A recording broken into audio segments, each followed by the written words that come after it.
Hi, this is Aarti Namashivayam. I am the OASIS National President here.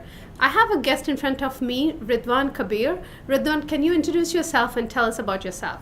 Hi Aarti, I'm Ridwan Kabir. I'm an Assistant Vice President at AT&T Technology Organization, and my job is to connect the dots between the business and technologies for all of business voice and collaboration products.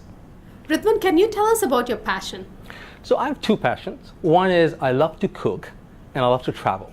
So taking a backpack and hopping through different cities is what I love to do, as well as after a stressful day, when you go back home, take a red onion and start chopping it through. That's a really good way of relieving stress. That's one of my passions too. I love to cook. I love it.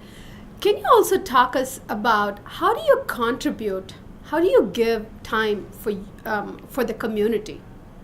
Well, that's a very interesting question because we always think about the community, but the most important thing to me is that community is everybody around me, and my goal is just to leave this place a little bit better when I walked in versus when I leave. So I try to help everybody that I can. Charity begins at home, so the contribution to the family doesn't have to be a donation. It could be smiling the next person that you're walking into, or even going there to Bonton Farm and helping people clean their farms, or go to a beach and clean the beach from the dirt, or even to mentor people that are whether inside the company or outside. So there are many ways to contribute. I think the most important thing is to have the intention and take the time to do it. Thank you, Ridwan. You have been a great mentor for OASIS, and I love your mentorship. Thank you so much for that. One last question is, I would like to hear any inspirational stories from you that impacted your life.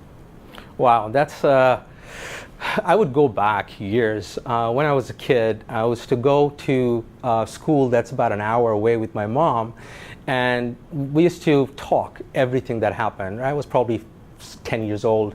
And one day I was coming back and I was talking about, the universe. We were talking about, the stars and the cosmos and what I want to be. And there was a very old person who was driving the rickshaw back in Bangladesh.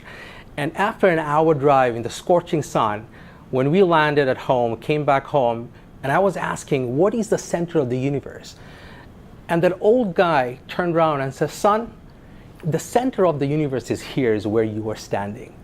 And it's been years after that, but I still remember his face, and that inspires me a lot, that we don't have to do big things. We just have to do small things differently every day, try to make this place a better place so that all of us, myself and everybody around me, feels a little better just because they have had the chance to talk to me. And that's really what inspires me to be a better human being, to be humble than I was before, and as you know, that there's just no limit